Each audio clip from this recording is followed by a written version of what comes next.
नमस्कार दोस्तों, आज हम सुनेंगे रावण के जन्म की कथा। चलो शुरू करते हैं। जब श्री राम अयोध्या में राज्य करने लगे, तब एक दिन समस्त ऋषिमुनि श्री रघुनाथ जी का अभिनंदन करने के लिए अयोध्यापुरी में आए। श्री रामचंद्र जी ने उन सबका यथोचित सत्कार किया। वार्तालाप करते हुए अगस्त्य मुनि कहने लगे, युद्ध में आपने जो रावण का संहार किया वह कोई बड़ी बात नहीं है, परंतु द्वंद्व युद्ध में लक्ष्मण के द्वारा इंद्रजित का वध सबसे अधिक आश्चर्य की बात है। यह मायावी राक्षस युद्ध में सब प्राणियों के लिए अवध्य था। उनकी बात सुनकर रामचंद्र जी को बड़ा आश्चर्य हुआ।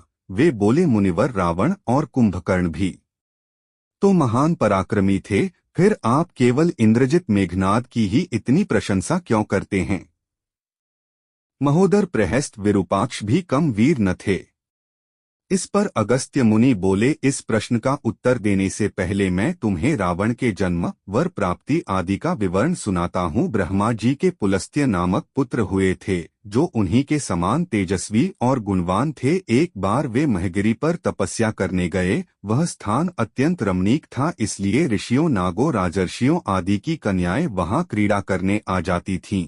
इससे उनकी तपस्या में विघ्न पड़ता था। उन्होंने उन्हें वहां आने से मना किया। जब वे नहीं मानी तो उन्होंने शाप दे दिया कि कल से जो लड़की यहाँ मुझे दिखाई देगी वह गर्भवती हो जाएगी।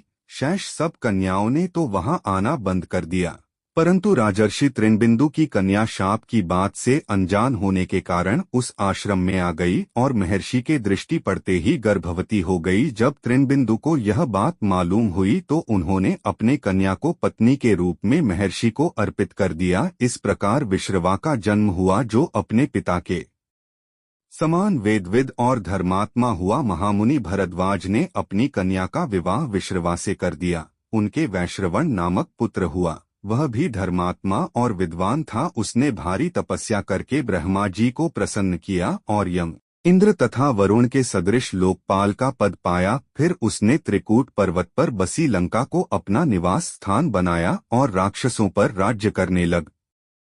श्री राम ने आश्चर्य से पूछा, तो क्या कुबेर और रावण से भी पहले लंका में मांसभक्षी राक्षस रहते थे? फिर उनका पूर्वज कौन था? यह सुनने के लिए मुझे कौतूहल हो रहा है। तब अगस्त्य जी बोले, पूर्व काल में ब्रह्मा जी ने अनेक जल जंतु बनाए और उनसे समुद्र के जल की रक्षा करने के लिए कहा। तब उन जंतुओं में से कुछ बोले कि हम इसका रक्षा करेंगे, और कुछ ने कहा कि हम इसका यक्षण पूजा करेंगे। इस पर ब्रह्मा जी ने कहा कि जो रक्षण करेगा वह राक्षस कहलाएगा और जो यक्षण करेगा वह यक्ष कहलाएगा। इस प्रकार वे दो जातियों में बंट गए। राक्षसों में हेती और प्रहेती दो भाई थे। प्रहेती तपस्या करने चला गया, परंतु हेती ने भया से विवाह किया, जिससे उसके विद्युत्केश नामक पुत्र उत्पन्न हुआ। विद्युत्केश के सुकेश नामक पराक्रमी पुत्र हुआ। सुकेश के माल्यवान, सुमाली और माली नामक तीन पुत्र हुए। तीनों ने ब्रह्मा जी की तपस्या करके यह वरदान प्राप्त कर लिए कि हम लोगों का प्रेम अटूट हो और हमें कोई पराजित न कर सके। वर पाकर वे निर्भय हो गए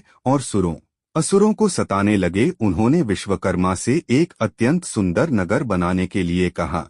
इस पर विश्वकर्मा ने उन्हें लंकापुरी का पता बताकर भेज दिया। वहां वे बड़े आनंद के साथ रहने लगे। माल्यवान के वज्रमुष्टि, विरूपाक्ष, दुर्मुख, सुप्तघ्न, यज्ञकोप, मत्त और उन्मत्त नामक 7 पुत्र हुए। सुमाली के प्रहस्त्र, अकंपन, विकट, कालिकामुख, धूम्राक्ष, दंड, सुपार्श्व, संघनादि, प्रधस एवं भारकर्ण नाम के 10 पुत्र हुए। माली के अनल, अनिल, हर और संपाति नामक 4 पुत्र हुए। ये सब बलवान और दुष्ट प्रकृति होने के कारण ऋषिमुनियों को कष्ट दिया करते थे। उनके कष्टों से दुखी होकर ऋषिमुनिगण जब भगवान विष्णु की शरण में गए तो उन्होंने आश्वासन दिया कि हे ऋषियों, मैं इन दुष्टों का अवश्य ही नाश करूंगा। जब राक्षसों को विष्णु के इस आश्वासन की सूचना मिली तो वे सब मंत्रणा करके संगठित हो माली के सेनापतित्व में इंद्रलोक पर आक्रमण करने के लिए चल पड़े। समाचार पाकर भगवान विष्णु ने अपने अस्त्र शस्त्र संभाले और राक्षसों का संहार करने लगे। सेनापति माली सहित बहुत से राक्षस मारे गए और शेष लंका की ओर भाग गए। जब भागते हुए राक्षसों का भी नारायण संहार करने लगे तो माल्यवान क्रुद्ध होकर युद्धभूमि में लौट पड़ा। भगवान विष्णु के हाथों अंत में वह भी काल का ग्रास बना। शेष बचे हुए राक्षस सुमाली के नेतृत्व में लंका को त्याग कर पाताल में जा बसे और लंका पर कुबेर का राज्य स्थापित हुआ। अब मैं तुम्हें रावण के जन्म की कथा सुनाता हूँ। राक्षसों के विनाश से दुखी होकर सुमाली ने अपनी पुत्री कैकसी से कहा कि पुत्री, राक्षस वंश के कल्याण के लिए मैं चाहता हूँ कि तुम परम पराक्रमी महर्षि विश्रवा के पास जाकर उनसे पुत्र प्राप्त करो। वही पुत्र हम राक्षसों की देवताओं से रक्षा कर सकता है। वीडियो अच्छी लगी है तो लाइक करें और सब्सक्राइब करें। धन्यवाद।